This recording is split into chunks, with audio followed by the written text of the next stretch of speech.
নমস্কার বন্ধুরা, টেকনিক্যাল জানাতে সবাইকে আরও একবার স্বাগত। এর আগে আমি গুগল ম্যাপের নতুন ফিচার্স সম্পর্কে আপনাদের জানিয়েছি। গুগল ম্যাপ সম্পর্কিত প্রচুর ভিডিও আমার চ্যানেলে আপলোড করা আছে, চাইলে ডেসক্রিপশন থেকে জেনে নিতে পারবেন। যারা গুগল ম্যাপে একদম নতুন তারাও জানতে পারবেন, যারা অ্যাডভান্স হিসাবে গুগল ম্যাপ ব্যবহার করতে পারছেন তারাও কিন্তু জানবেন। তো আজ আমি নতুন একটা ফিচার্স সম্পর্কে আপনাদের জানাবো, যেটা আপনারা যারা ব্লগিং করেন বা রাস্তাঘাটে যারা বেশি বাইক নিয়ে চলাফেরা করেন, গাড়ি ঘোড়ায় চলাফেরা করেন, তাদের জন্য এটা। দেখুন, গুগল ম্যাপে যদি গুগল ম্যাপের মাধ্যমে আপনি দেখতে চান যে এক জায়গা থেকে অন্য জায়গায় যাবেন, তার মাঝখানে কোথাও রাস্তায় কি প্রবলেম আছে সেগুলো কিন্তু গুগল ম্যাপ জানিয়ে দেবে। যদি কোনো জায়গায় কোনো অ্যাক্সিডেন্ট হয়ে থাকে সেটাও কিন্তু গুগল ম্যাপ জানাবে। কোথাও রাস্তার কাজ চললে সেটাও কিন্তু গুগল ম্যাপ জানিয়ে দেবে। আর যদি কোথাও রাস্তা ক্লোজ থাকে, দেখা যাচ্ছে 4 লেন রাস্তা, একদিকে রাস্তা ক্লোজ আছে, মানে একদিক দিয়েই গাড়ি যাওয়া আসা দুটোই হচ্ছে, তো সেটাও কিন্তু গুগল ম্যাপ জানিয়ে দেবে। তো গুগল ম্যাপ এতগুলো ফিচার্সের মাধ্যমে কিন্তু আপনার সঙ্গী হয়ে সবসময় থাকবে আপনার পাশে। তো চলুন এই ফিচার্সগুলো আপনারা কিভাবে দেখবেন এবং কিভাবে জানতে পারবেন, তাহলে আমি একটা ছোট্ট ভিডিওর মাধ্যমে সেটাই আপনাদের দেখিয়ে দেবো।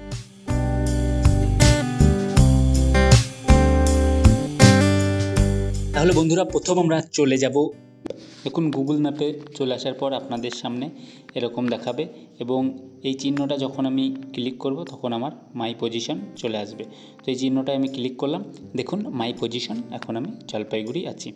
তো এখান থেকে দূরের কোনো একটা জায়গা আমি সিলেক্ট করব। এখান থেকে আমি আসামের গৌহাটি, যেটা একটা সবাই চেনে, এরকম জায়গা আমি সিলেক্ট করলাম। এরকম কোনো একটা জায়গা সিলেক্ট করার পর দেখুন আমাকে এই যে স্টার্ট বলে যে অপশানটা আছে, এখানে আমাকে ক্লিক করতে হবে। তো আমি স্টার্টে ক্লিক করলাম। স্টার্টে ক্লিক করার সঙ্গে সঙ্গে কিন্তু আমার এখানে দেখুন রোড ডিরেকশন শুরু হয়ে গেল। এবার আমি একটু জুম আউট করে দেখে নিলাম। তো এখান থেকে দেখুন ভালো করে আপনারা একটু খেয়াল করবেন, এখানে একটা রিপোর্ট বলে যে এই অপশানটা, এটা কিন্তু রিসেন্ট এটা আপডেট হয়েছে। আগে কিন্তু এরকম কোনো অপশান আসতো না। যদি আগের কোনো ভিডিও আপনারা দেখে থাকেন তবে দেখতে পাবেন যে এই অপশানটা আগে আসতো না। তো এই রিপোর্ট আপনি চাইলে রিপোর্ট করতে পারেন, আবার কোথায় কি আছে সেটাও দেখতে পারেন। তো এখানে রিপোর্টে আমি যখন যাব, রিপোর্টে যাওয়ার পর দেখুন এখানে গাড়ি কোথাও অ্যাক্সিডেন্ট হয়েছে কি না, ক্র্যাশ বলে অপশানটা আছে।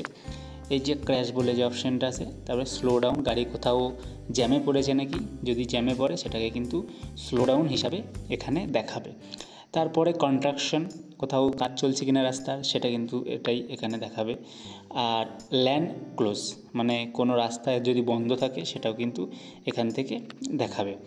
তারপরে দেখুন এখানে অবজেক্ট অন রোড বলে অপশান আছে। অবজেক্ট অন রোডের মধ্যে ওই রোডে কী প্রবলেম সেটা কিন্তু এখানে শো করবে। তো এই অপশানগুলো কিন্তু আপনারা এখানে রিপোর্ট থেকে পেয়ে যাবেন, আপনারা চাইলে রিপোর্টও করতে পারেন। তো দেখুন এই রাস্তা যখন আমি একটু স্লো করছি, এই রাস্তা ধরে যদি আমি এগিয়ে যাই, দেখুন এগিয়ে যেতে যেতে এখান থেকে আমি অনেক দূর চলে গেলাম, বঙ্গাইগাঁও চলে গেলাম। বঙ্গাইগাঁও যাওয়ার পরে বরপেটা রোড বলে যে অপশানগুলো আছে, তো এখানে আমি রাস্তায় কোথাও সেরকম কোনো প্রবলেম দেখতে পাচ্ছি না। কিছু জায়গায় রোডে জ্যাম শো করছে। তো এরকম জ্যাম শো করাতে কিন্তু অনেক আমাদের সুবিধা হয় যে কোন জায়গায় জ্যাম হতে পারে। দেখুন এই যে আলিপুরদুয়ারের এখানে একটু জ্যাম, ফালাকাটার এখানে একটু জ্যাম। এই মুহূর্তে এখন সন্ধ্যা 5:37 বাজে, কোথাও কাজ চলছে না। তো আমি এটাকে ব্যাকে চলে গেলাম। এখান থেকে আমি আবার ব্যাকে চলে গেলাম। ব্যাকে যাওয়ার পর আমি এখান থেকে কলকাতার কোনো একটা জায়গায় সিলেক্ট করছি। দেখুন আমি কলকাতা সিলেক্ট করলাম। এখান থেকে কলকাতা সিলেক্ট করার পর স্টার্ট করে দিলাম।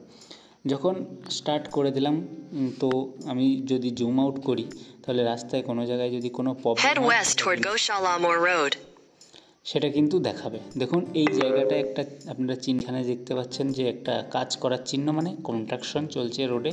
এইখানে গেলে আপনারা সেই চিহ্নটা আরও ভালো করে দেখতে পারেন। দেখুন এখানে যাচ্ছি, এই যে এই চিহ্নটা কিন্তু শো করছে ওখানে, তার মানে এখানে কিন্তু রাস্তায় কাজ চলছে। তো সেটা কিন্তু আপনারা এখান থেকে দেখতে পাচ্ছেন। তো এখান থেকে রোড ধরে যদি আমি আরও এগিয়ে যাই, তো ওই রোডে একটা জায়গায় কাজ চলছে, সেটা আমি কিন্তু জানতে পারলাম। এবার মোটামুটি এই রোডটায় আর সেরকম কোনো প্রবলেম দেখতে পাচ্ছি না। এই যে কৃষ্ণনগর বলে যে জায়গাটা আছে, এখানে কিন্তু গাড়ি অ্যাক্সিডেন্ট হয়েছে বা কোনো রকম উল্টে গেছে। এই যে অপশানটা কৃষ্ণনগরের দুর্গাপুর বলে যে জায়গাটা, এখানে কিন্তু এই মুহূর্তে গাড়ি ক্র্যাশ হয়েছে বা গাড়ি অ্যাক্সিডেন্ট হয়েছে এরকম একটা নিউজ আছে গুগলের কাছে। তো এই রকম করে কিন্তু আপনারা রিপোর্টটা দেখতে পারবেন। দেখুন আরও এক জায়গায় চন্দননগরের পাশে শ্যামনগরের এখানেও কিন্তু গাড়ি অ্যাক্সিডেন্টের একটা রিপোর্ট আছে এই জায়গাটায়। তো এরকম কিন্তু গুগল ম্যাপ আপনাকে সমস্ত ডিটেলস কিন্তু রোডে যেতে যেতে আপনারা দেখতে পারবেন। তাছাড়াও কোথাও কাজ চলছে, দেখুন কলকাতা মুরাগাছা থেকে আপনি যদি দুর্গানগর এর মধ্যে যেতে চান তাহলে কিন্তু এখানে অনেক জায়গায় কাজ চলছে, সেটাও কিন্তু আপনারা দেখতে পাচ্ছেন। আর বন্ধুরা, আপনি রাস্তায় যেতে যেতে কোথাও দেখলেন যে গাড়ি অ্যাক্সিডেন্ট হয়েছে বা লেনটা ক্লোজ আছে বা এখানে কোনো রকমের কনস্ট্রাকশন কাজ চলছে রাস্তায়, সেই জন্য যাতায়াত এখন কিছুক্ষণের জন্য বন্ধ আছে, তো এই রিপোর্টগুলো গুগল ম্যাপকে কিভাবে আপনি করবেন তো সেটা এর পরের ভিডিওতে আমি দেখাবো। ততক্ষণ আমার এই চ্যানেলের সঙ্গে থাকুন, সবাই সুস্থ থাকুন, ভালো থাকুন, আবার দেখা হবে পরের কোনো এক ভিডিওতে।